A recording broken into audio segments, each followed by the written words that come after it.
제9장인데 이제 예수님이 첫 번째 제자를 만나는 거예요. 첫 번째 제자를 만나는데 그 앞에까지는 세례 요한에서 성령으로 세례를 받고 그다음에 40일 동안 광야에 나가서 일부러 이제 그런 고행을 하시죠. 그죠? 특히 이제 아무것도 안 드시면서 오로지 성령으로만 버티면서 내 안에 있는 그 우주에서 오는 기운을 계속 키운 거예요. 그래서 우리가 그런 것들을 우리가 배워야 되는 거예요. 우리가 그 내 안에 단전의 기운이 돌고 우주에서 오는 기운들이 내 안에 들어차는 때에 음식을 자꾸 많이 먹고 음식을 채우게 되면은 이거 자체가 기운이 크지를 못해. 점점 음식의 양이 줄거든. 음식의 양이 줄면은 음식의 양을 줄여야 돼. 음식의 양이 주는데도 먹는 습관이 계속 남아있어 가지고 많이 먹게 되면 어떻게 되느냐. 그 안에 있는 에너지들이 갈수록 적어져요. 예수님 같은 경우에는 막 성격 자체가 그야말로 아싸리하죠. 그죠? 그러니까 아예 막 40일 동안 광야에 가가지고 아무것도 안 먹고 오로지 성령의 어떤 우주의 기운만으로 내가 버텨보겠다. 그러니까 그 안에서 우주의 기운이 완전히 이제 먹는 거를 대체를 해버리는 거예요. 그러니까 그 인간적으로 예수님은 그 성격이 아주 단호하고 지독하죠. 그죠? 그러니까 그 정도의 성취를 한 거고. 어쨌든 거기에서 이제 나중에는 이제 그렇게 되니까 그 내 안에 있는 사탄이 나타나가지고 끝까지 방해를 하죠. 그러나 그 사탄의 그것마저 물리치고 나서 이제 드디어 이제 일반 그 구할 창생을 하러 가는 거죠. 그래서 제9장의 첫 번째 제자를 만나는 거예요. 첫 번째 제자를 만나는데 아주 그 묘하게도 첫 번째 제자를 예수에게 첫 번째 제자를 연결해 준 건 누구냐? 앞에 자기에게 세례를 줬던 세례 요한이에요.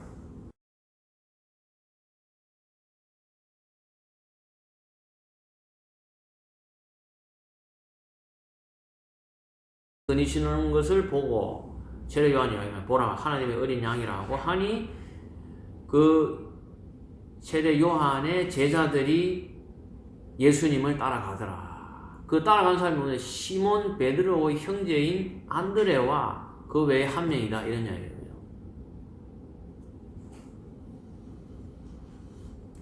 그래서 제 9장은 뭐냐 하면은 이 스승과 제자에 대한 어떤 그런 이야기예요. 그래서 세례 요한, 그 요한한다는 세례 요한하고 그 예수님이 전생에 엘리야와 엘리샤였다. 전생에 스승과 제자의 관계다. 그래서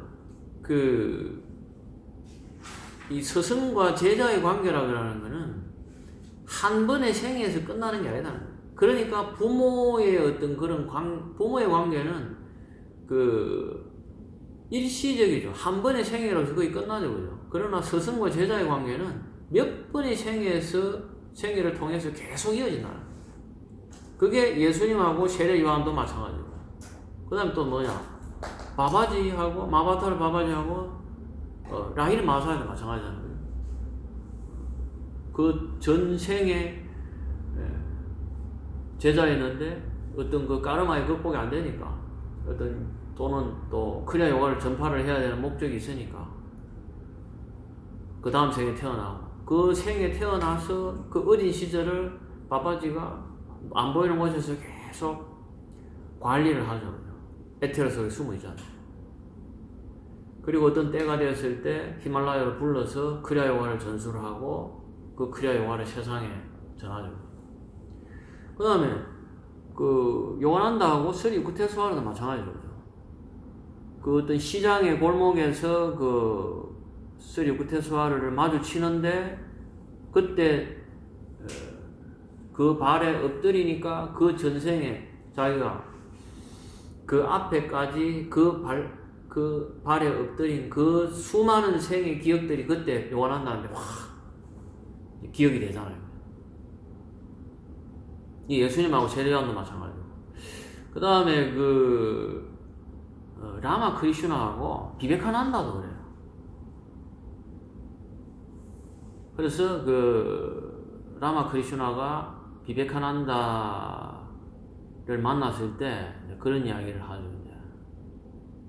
내가 그 영의 세계에 조금 있으면 이제 천국에 대해서 이제 그 이야기를 할 건데 그 천국도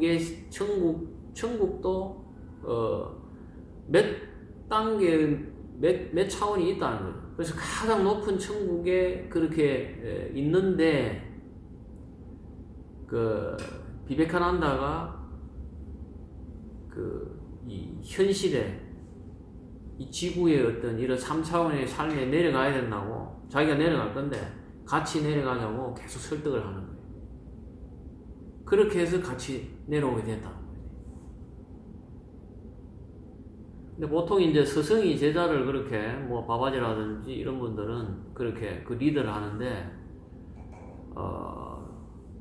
비베카난다 같은 경우에는 특이하게 비베카난다가 먼저 이 지구의 어떤 이런 사람들이 고통받는 걸 보고 아 내가 내려가서 구원을 해야 되겠다. 근데 자기 혼자 내려가서 구원할 수는 없으니까 그 스승인 라마크리슈나한테 계속 영의 세계에서 설득을 하고 그 설득에 못 이겨서 같이 내려오게 된다. 그걸 라마크리슈나가 비베카난다를 만나서 이야기해요.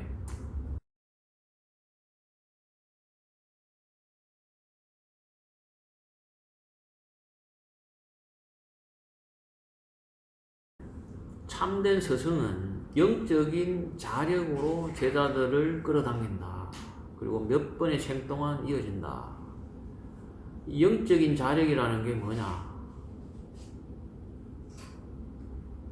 그게 뭐냐 하면은 그 소위 그 사람이 가지고 있는 영적인 에너지죠. 에너지가 이게 전기기도 하고 자력이기도 하거든. 청산수사님이 아까 뭐 압도적인 기운을 풍겼다는 이런 것들도 그렇고 예수님도 어떤 자력의 어떤 그런 기운이라든지 이런 에너지가 워낙 크니까. 그리고 옛날 그림들 이래 보면은 그 뒤에 이렇게 둥글게 어떤 빛의 그 아우라를 이렇게 화가들 이렇게 그려놓는데 내가 그런 것들이 사람은 느낄 수 있거든. 그래서 한 사람의 총합은 자력에 요약된다. 이 자력이라고 하는 게 연수에 들어온 우주의식과 우주의 에너지는 자석을 만들면서 육체 속으로 들어온다. 그래서 그 사람을 끌어당기는 힘을 지닌 자석의 다발이다.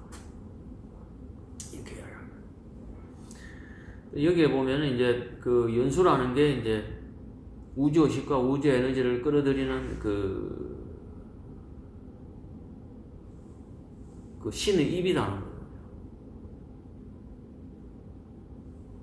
그래서 예수의 제자들은 예수를 그리스도 의식의 화신 메시아로 알아봤다. 그 요한복음에 이 메시아라는 이야기가 메시아라는 단어가 등장하는데 요한복음의 1장 41절에 보면은 우리가 메시아를 만났다고 하니 해석하면 그리스도라. 이 메시아라는 그 단어 자체가 요즘 지금 자칭 메시아가 지금 50명이라고 이야기를 하는데 이 메시아라는 게 현대에 와가지고 지구가 지금 위기에 돼 있고 말세다 하고 이런 시기에 메시아가 구원자라고 구원자를 보통 이제 메시아라고 이렇게 그게 하는데 이 메시아라는 말은 물론 그 유대교 자체에서의 온 그 단어지만은 메시아라는 게 히브리어로 메시아고 그리스어로 그리스도거든. 그러니까 여기 보면은 우리가 메시아를 만났다고 하니 해석하면 그리스도라 이거예요. 메시아는 히브리어로 메시아라고 그리스 말로 그리스도인데 같은 의미인데 그러니까 예수 그리스도 하는 거죠, 그죠? 그러니까 이제 이거를 그 메시아라 히브리어로 뭘 말하냐면 기름을 부은 자라. 기름 부음을 받은 자가 메시아예요. 기름 부음을 받은 자. 그러니까 이게 이제 유튜브에 보면 김용옥 교수나 이런 사람들이 기름 그 유대교의 왕한테는 항상 그 의식을 치르는데 머리에 기름을 부었다. 그 뭔 기름 부었다? 참기름을 부었다니, 들기름을 그 끈적끈적한 걸 그걸 부었대. 그러니까 이제 그 철학하는 사람들이 한계가 그런 거예요. 그 뭐 기름을 부었다는 게 뭔 의미겠어요? 물을 부었다는 거 아니고 기름을 부었다는 거예요. 그죠? 그게 예수님이 그 딕샤, 그 성령이 하늘에서 내려온다 하는 그거예요. 그러면 왜 기름으로 표현하느냐? 우리가 단전의 기운이 척추를 타고 올라가면은 이 위에서 이 달달한 단침이라든지 물이 이게 내려오거든. 그리고 여기에 기운이 올라가가지고 어떤 물을 부은 것처럼 이렇게 그 위에서 이렇게 기운이 그 하얀 빛, 하얀 물 같은 이런 것들이 내려오는 그런 게 있잖아요. 이게 이거거든. 결국 이게 쿤달리니가 각성이 돼서 끝까지 각성이 돼서 사사라 차크라까지 올라갔다는 거예요. 그게 빛이기도 하지만은 그게 또 어떤 그 내 안에 어떤 그 달달한 침이라든 이런 것 쪽으로 그게 느껴지거든. 이거는 이제 그 쿤달리니가 완전히 각성된 그 상태를 메시아라고 하는 거야. 기름을 부은 자라는 그 표현이 아주 재밌잖아요. 이게 차크라의 수련의 그 원리거든. 근데 이제 그거를 그래서 메시아라고 하는 건데, 그거를 그냥 구원자, 메시아라고 하는 게 그냥 구원하러 오는 사람. 그러니까 뭐 이런 어떤 말세에 우리를 이끌고 어떤 막 거기서 벗어나게 하는 사람. 그게 이제 수련을 통해서 자기 안의 그리스도를 개발시키는 사람이 메시아예요. 그 사람이 개발된 사람만이 다른 사람을 그렇게 만들 수 있겠지, 이끌 수 있겠지. 그거지. 이게 뭐 그 사람들 다 데리고 어디로 간다. 그죠? 그런 어떤 적인 쿤달리니나 각성이라고 전혀 상관없는 사람들이 얼굴 보면은 뭐 완전히 막 그리고 또 메시아라는 사람들이 또 자주 갑자기 잘 죽어. 그죠? 병에도 잘 걸리고 막 암에 걸리고 얼굴도 시커멓고 말이 안 되는 거지. 앞뒤가 막 이런 코미디적인 이런 일들이 벌어지는 거죠. 그래서 참된 스승은 제자를 진화의 어떤 실현하는 셀프 리얼라이제이션이라는 그런 거고, 스승의 지혜와 인도를 따를 때 제자는 자유와 해방을 주어진다. 아까 그 자유와 해방이 어디서 나오느냐? 내 영혼의 자유와 해방은 모든 집착에서 벗어나는 그런 상태, 결과에 집착하지 않는 상태, 그게 영혼의 자유로운 상태죠. 그 상태는 어떻게 오느냐? 이 쿤달리니라는 각성에 대해서 의식이 들어 올려져야 돼. 실제로. 그 쿤달리니 각성을 통해서 의식을 들어 올려주는 걸 리드할 수 있는 사람, 그 사람이 메시아예요. 그 사람이 뭐냐? 자기가 각성이 돼야 다른 사람을 들어 올릴 수 있지. 다른 사람을 가르칠 수 있지. 그렇지 않고 무슨 내가 오만 말도 되지 않은 이야기를 하면서 내가 구원자고 나를 따라라 이러면서, 그죠? 돈 가져와라. 그러면서 이상한 거 요구를 하고 하는 거죠.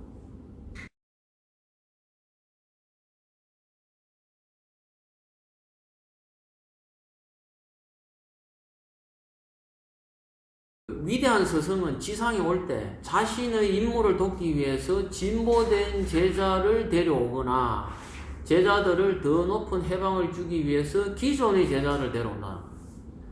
이게 그 스승과 제자의 관계는 한 번의 생애로서 끝난 것이 아니기 때문에, 특히 예수님처럼 그 위대한 큰 제자, 큰 어떤 그 신의 아바타 같은 경우에는 이번 생에 올 때 내 혼자서 어떤 이 많은 어떤 사람들을 구원을 하고 어떤 걸 할 수 없기 때문에 그 앞생에 자기 제자들을 데리고 온다. 그게 대부분 예수님의 12제자들이 대부분 다 전생의 제자들이에요. 그러니까 이제 그 제자들이 알아보는 거죠. 그죠? 그 이야기를 하는 거예요. 그래서 제자들을 데려오는 게 이제 두 가지 이유가 있는데, 하나는 그 예수님 같이 그런 분들이 임무를 수행하는데 그 도움을 받기 위해서도 데리고 오고, 또 하나는 뭐냐?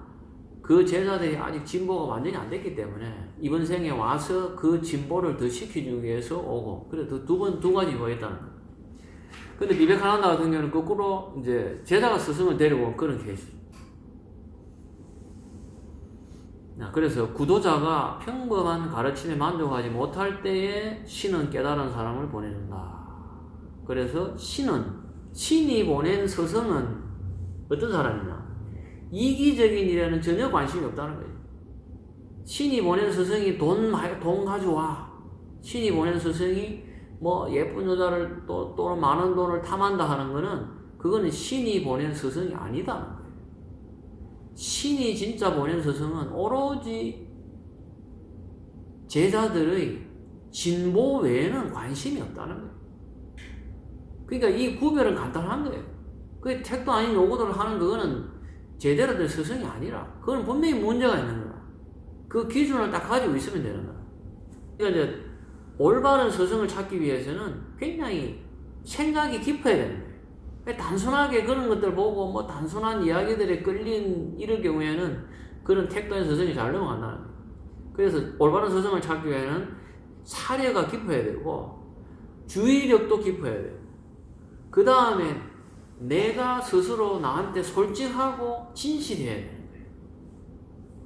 생각도 깊고 주의도 깊어야 되고 내가 스스로한테 솔직하고 진실해야 진짜 스승을 잘 알아볼 수 있다. 그래서 그런 올바른 스승을 찾았을 때 그 제자는 그 스승에게 무조건적인 사랑의 그 자력 속에 목욕을 할 때 스승에 대한 충성과 영적인 수용성이 저절로 상승을 한다. 그런 스승을 주의 깊게 찾고 그 찾았을 때는 그 스승에게 무조건적인 사랑을 바쳐야 그 충성에 의해서 그 제자는 영적인 진보를 이룰 수 있다. 그런데 왜 그러면은 일반적인 사람들이 그 영적인 올바른 스승에 가지 못하고 그 사람들에게 가서 속게 되느냐? 이유가 뭐냐? 이유가 여기 있어요.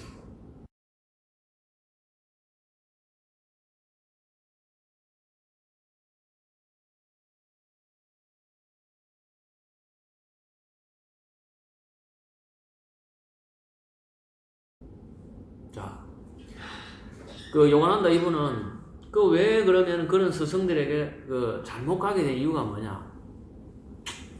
첫 번째, 새로운 것을 좋아하고 새로운 것만 무조건 좋아하는 사람들. 금방 실정을 느끼고 나는 여기 조금 있다가 또 새로운 게 좋아. 이렇게 그런 정신적인 어떤 흥분, 변덕스러운 마음 이런 것들이 영적인 길에 굉장히 큰 방해물이야. 그러니까 이제 막 이게 좋은 스승인지 아닌지 그걸 사려 깊게 보고 할 생각 안 하고 무조건 막 여기 갔다 저기 갔다 쇼핑하듯이 그냥 하는 이런 것들. 이런 사람들이 잘못된 스승을 만날 확률이 굉장히 높다는 거예요. 자, 요런 취약한 정서를 악용하는 게 부도덕한 부도덕한 스승들이 그런 것들을 악용한다는 거예요. 그런 사람들은 어떻게 하냐? 공허한 성구들, 공허한 그 영적인 어떤 예수님이 했던 이야기라든지 이런 것들을 그냥 막 읊조리면서 그렇게 약을 파는 거예요, 소위. 그죠? 그러면은 그런 사람들은 그런 데 잘 넘어가.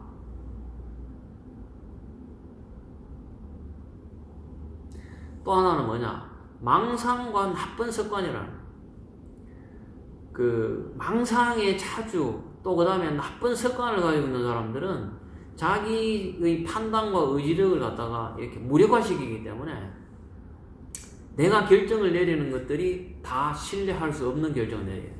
그래서 망상과 나쁜 습관에 젖은 사람들이 그 망상과 나쁜 습관에 젖은 사람이 내리는 결정은 믿을 수 없는 결정을 내려요.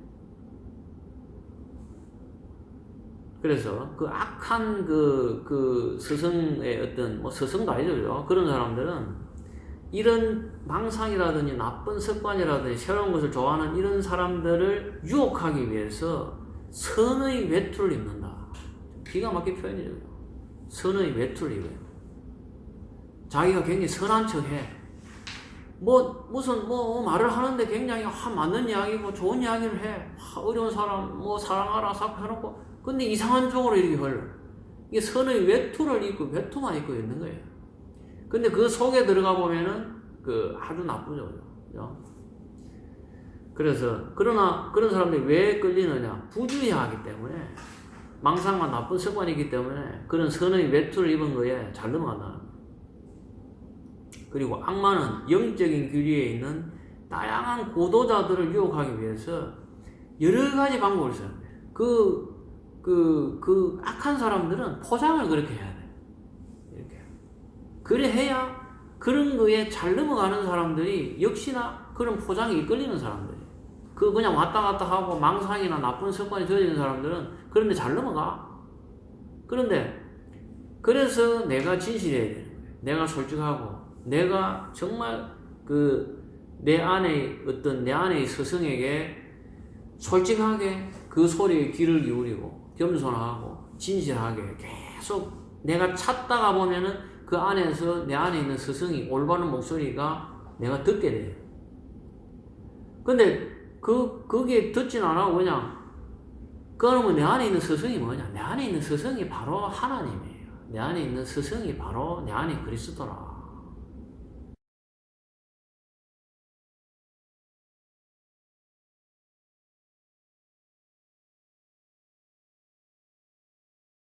그리고 독단적인 교리로 추종자를 노예처럼 통제하는 선생은 제자의 자유의지와 능력을 파괴한다.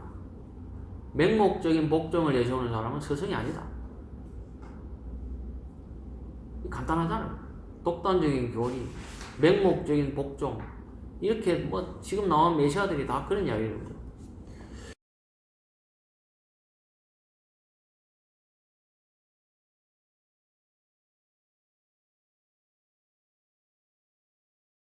보면은 10장에는 이제 천국에 대해서 이렇게 나와요. 내가 너를 무화과 나무 아래에서 보았다고 하니 네가 믿느냐? 네가 이보다 더 큰 일을 보리라. 이렇게 요한복음 50절에 그렇게 되어 있고, 그 다음에 또 그에게 말씀하시기를 진실로 진실로 내가 너희에게 말하노니 너희가 나중에 하늘이 열리고 하나님의 천사들이 인간의 아들 위에 오르내리는 것을 보리라. 이게 51절이에요.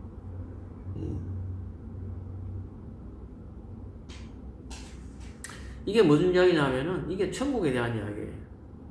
이게 이제 예수님, 이게 나다나엘이라는 예수님의 제자인데, 이 제자가 보면은 굉장히 예수님을 만날 때 이미 굉장한 수준에 있었다 하는 게 요한한다 이분의 주장이죠. 이 나다나엘이 바로 나중에 이야기하는 바돌로메라는 그 제자다. 그와 동일 인물이다. 이런 건데, 어쨌든, 이 이야기, 내가 너를 무화과 나무에서 봤다. 네가 지금 여기 있기 전에 네가 무화과 나무 아래 있는 거를 내가 멀리서 봤다. 그런 거죠. 그래서 이제 나다나엘에게 그렇게 이야기를 하는 거죠. 그러니까 나다나엘이 메시아다. 이분이 메시아다. 이렇게 이야기해요.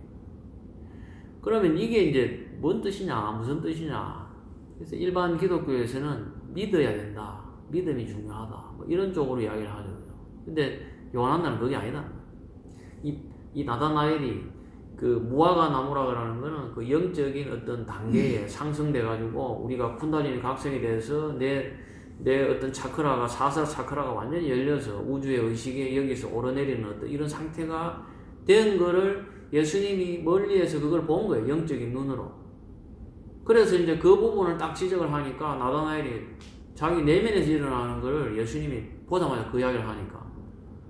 그리고 나다나엘도 그 수준에 있었기 때문에 예수님을 딱 보고 딱 알아봤겠죠. 영적인 기운이라든지 이런 걸 통해가지고. 그러니까 바로 거기서 이야기하는 거야. 이분이 메시아다. 이렇게 이야기하는. 그러면서 이제 이 또 재밌는 게 예수님이 나다나엘을 처음 딱 보고 한 말이 뭐냐 하면은 간 사람이 없다. 나다나엘을 탁 보고. 그러니까 예수님이 이제 나다나엘을 탁 알아보는 거예요. 그래서 이 예수님이 이야기했던 이 말씀이 굉장히 중요하다. 나다나엘이 그 정도의 무화과 나무 아래에 어떤 무화과 나무의 어떤 그런 상태, 우주의식하고 교류되는 상태까지 나다나엘이 끝까지 진보된 상태였다. 진보된 상태라는 거는 뭐냐? 간사함이 없는, 간사함이라기보다는 진실하다는 거예요. 그러니까 이제 그 마음의 어떤 그 나쁜 습관이라든지, 그 다음에 왔다 갔다 하는 거짓된 마음이라든지, 그런 마음을 완전히 이제 이겨내고 그 안에 진실을 드러낸 거야. 그러니까 내 안에 솔직하게, 내 안에 진실하다는 거예요. 그 상태까지 나타나니 갔다는 거예요. 그렇기 때문에 예수님 딱 보고, 봐라, 간사함이 없지 않느냐. 하나도 없다. 저는 진실하다. 그러니까 그 진실, 나타나니 그 진실함이 그 안의 내면의 스승에게 그렇게 만나고, 그 다음에 나타나니 그 상태까지 갔다는 거예요. 그래서 뭐냐? 그래서 수련하는 사람은 진실을 계속적으로 찾고 진실을 유지하는 게 그게 굉장히 중요하다는 거예요. 그러니까 이제 내가 이야기하던 늘, 그러면은 여기에서 지금 이제 그 요한한다 이분이 천국을 이야기를 해요. 천국은 세 가지 단계로 되어 있다. 이렇게 하면서 천국에 대한 묘사를 해요. 이 천국에 대한 묘사가 옛날에 스웨덴볼이 나는 연결을 보고 갔다는 그 묘사가 거의 비슷해요. 이게.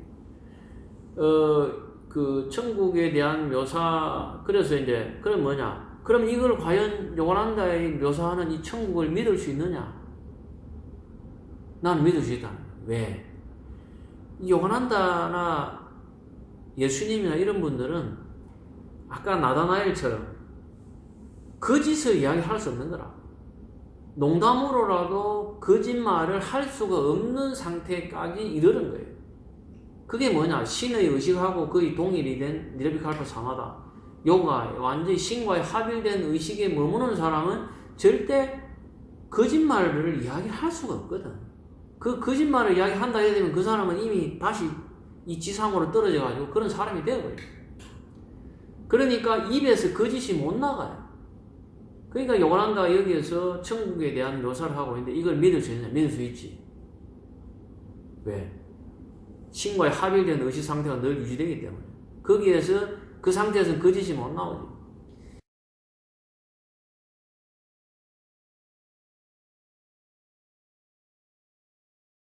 간사함이 없어야 된다. 정직한 고요와 겸손은 영적인 자력이며 최상의 미덕이다. 이게 수행하는데 정직한 고요, 정직하게 되면 고요하다.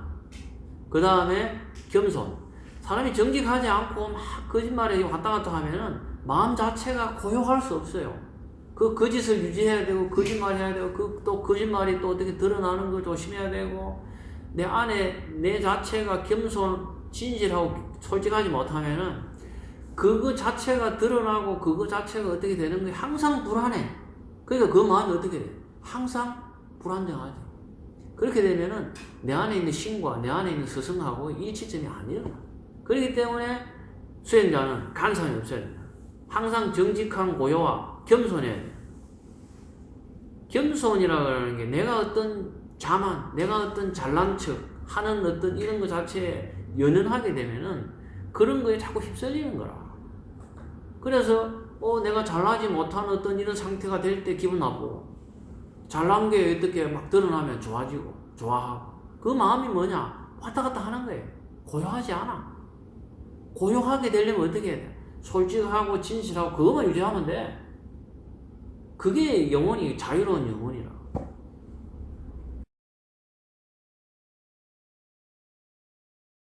그러면 어떻게 이제 그 제자들을 알아보느냐?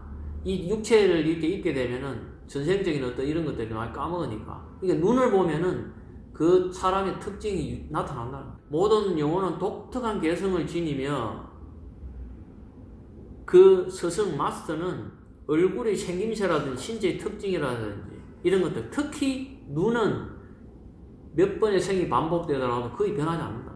그게 그 눈이 영혼을 드러내는 창이기 때문에 그렇다. 그래서 스승이 제자를 알아본다. 전생의 제자.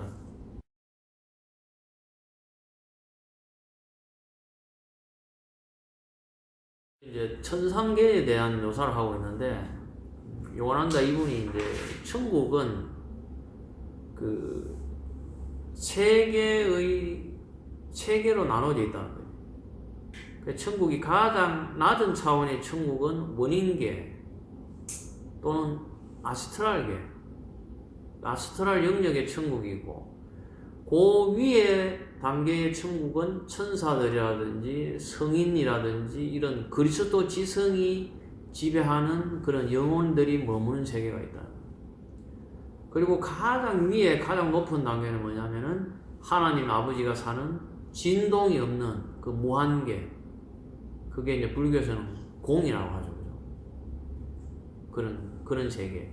그래서 천상이 이 세계의 어떤 이런 쪽으로 되어 있다. 그러면은 우리가 사는 어떤 현실 세계가 있고, 그 다음에 그 현실 세계에서 이제 그 물질에 집착된 사람들은 죽으면 이제 그 현실 세계보다 더 아래 지옥에 이렇게, 지옥도 이렇게 몇 차원이 이렇게 있겠죠, 그죠? 있고.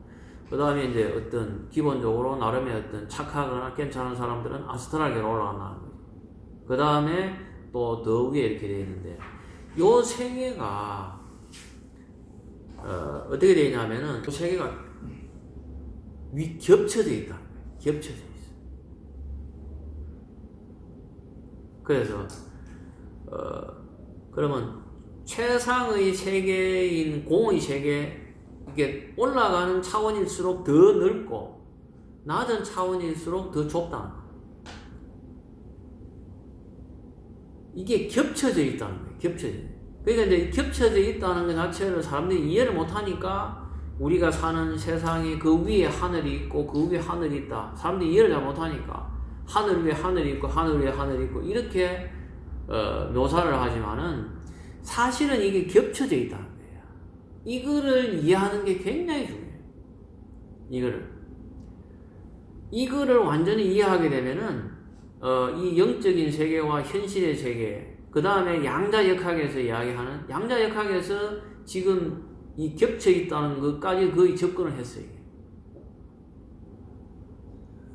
이 차원이, 그 차원 위에 뭐 예를 들어서 3차원 위에 4차원이 있고 4차원 위에 5차원이 이런 게 아니고 3차원과 4차원과 5차원 이런 것들이 겹쳐져 있다. 겹쳐져 있기 때문에 양자역학이 가능한 거라. 겹쳐져 있기 때문에 우리가 하나라는 거야. 겹쳐져 있기 때문에 내 안에 신이 있는 거라.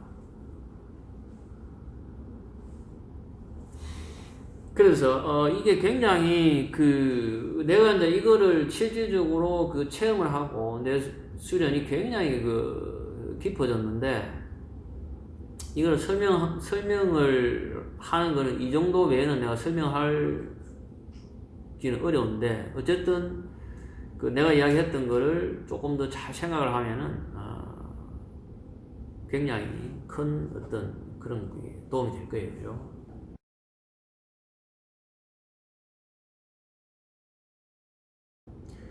그 다음에 이제 사악한 탐욕에 집착하는 사람은 에스트랄계로 올라갈 수 없다는 거예요. 그 다음에 그런 사람들이 죽으면은 악몽이라든지 이런 걸 계속 경험을 하게 되고 그 세계에 계속 머문다. 그게 지옥이다는 거죠.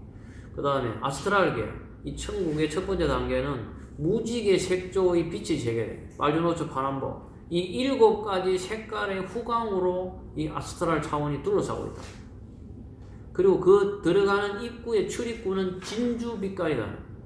이게 이제 요한계시록에 이렇게 나와요. 그 12성문은 진주이니 문은 한 개의 진주로 되어 있더라. 그 진주 빛깔이라는 거예요. 그래서 하늘이 열리는 것을 보고 인간의 아들 위로 천사들이 오르내리는 것을 보리라 하는 것은 무슨 의미냐? 인간이 전지한 지각을 바로 지금 깨달을 수 있다는 거예요. 그 다음에 사람 안에 있는 이마 가운데 있는 그리스도의 그 센터가 하늘로 가는 문이라는 거예요. 겹쳐져 있는데, 겹쳐져 있기 때문에 내 안에 신이 있고 내 안에 천국이 있는 거예요. 그러면 들어갈 수 있는 문이 어떻게 들어가느냐? 내가 내 안에서 어떻게 들어가느냐? 내가 내 안에 천국으로 어떻게 들어가느냐? 이 아즈나 차크라에 그 천국으로 들어가는 그 문이 있다. 그 문의 색깔은 뭐냐? 진주빛깔로 되어 있다. 그거를 보고 요한계시록에 그렇게 표현을 해놓은 거예요. 종말이 됐을 때 막 어떻게 나팔을 불고 세상에 위에서 막 그런 사람들이 내려와고 이게 내려와 사람을 죽이고 쳐 죽이고 한다고 막 종말이 됐으니까 이렇게 해라 저렇게 해라 내가 메시아다, 그게 아니고 그 요한계시록의 그 부분은 내 안에 천국을 찾아가는 그 요한의 그 방법을 이야기하는 거예요.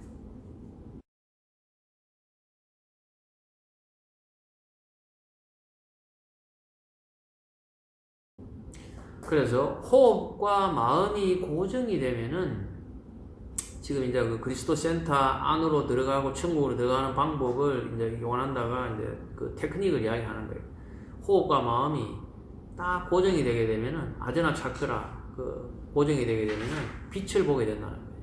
그래서 그 빛 속으로 관통에 들어가면은 다른 차원으로 간다.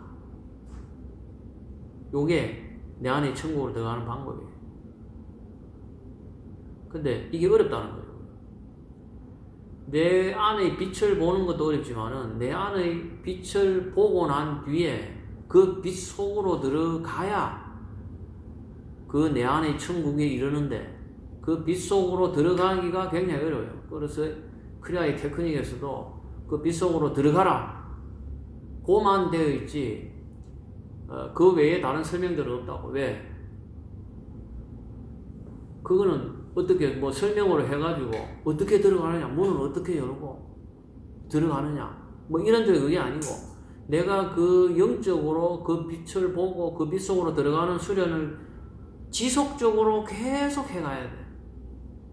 그 과정 안에서 내 습관이라든지 내 까르마라든지 내 몸, 내 육체의 나쁜 습관, 내가 가지고 있는 까르마, 이런 까르마들이 다 극복이 돼야 돼.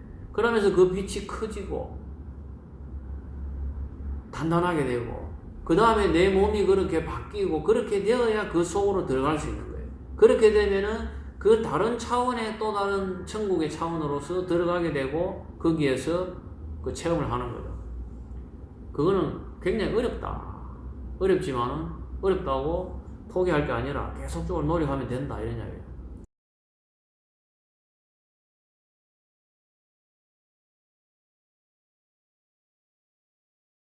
그 차원에서 들어가게 되는 들어가게 된 천국이 뭐냐? 내 심장 안이라, 내 인체에서는. 그 심장 안에 이제 그 신이 있고 천국이 있다는 거죠. 그렇기 때문에 심장을 질투와 화와 이기심으로부터 자유롭게 하라. 이렇게 되어 있어요. 요한다는 심장을 이야기를 하는 경우는 거의 없거든. 대개 보면 그 연수에 대해서 연수에 오는 그 빛, 그 속으로 들어가라는 말을 하는데, 그, 마하라지의 그 혼외과학에서는 심장을 이야기를 많이 해요. 근데, 그리스도의 재림에 여기에 요한다도 심장에 대해서 이야기해요. 심장을 질투라든지 화라든지 이기심으로 자유롭게 해야 된다. 타인을 조건 없이 사랑하면 완전히 해방되면 천국에 주어야 된다. 예수님이 사랑하는 이야기가 이 심장을 이야기해요. 심장. 요한다도 여기서 처음으로 이제 심장에 대해서 이야기하는 거죠. 특히 질투, 그 다음 화내는 마음, 그 다음에 이기심, 이런 것들로부터 내가 자유롭게 되지 않으면 그 빛 속으로 들어갈 수 없다는 거예요.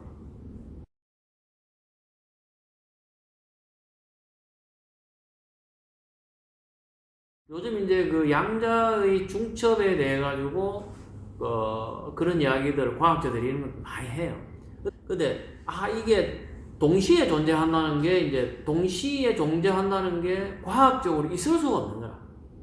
두 가지 현상이 동시에 존재한다는 게. 그 슈레딩거의 고양이 같은 경우에 고양이가 죽은 고양이와 살아있는 고양이가 어떻게 동시에 있을 수가 있느냐. 그 동시를 다 가지고 있다는 거예요. 그 중첩되어 있다고 하고 겹쳐져 있다 하는데 이거를 이 과학적인 이 3차원의 생각으로서는 절대 이해가 안 됩니다. 그러니까 현상은 있는데 이해는 할 수 없다 이거지. 이게 이제 양자역학의 지금 그 완 단계인데 이게 이 수행의 우리 어떤 이 상태에서 이해가 되는 거지. 겹쳐져 있는 내 영혼의 상태, 내 우주의 상태, 이것들이 이게 겹쳐져 같이 있다는 게 그거를 이해를 해야 그 상태에 내가 들어간 체험이 되어야 이 우주가 이렇게 돼. 그 지금 우주와 과학과 지금 그 영적인 어떤 이 수행이 종교가 거의 왔어. 이게.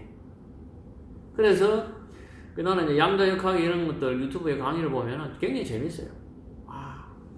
그게 이건데 근데 그 사람들은 이 수행을 안 했으니까 그 자체에서 그 해결 안 되는 거예요. 이해가 안 되는 거예요.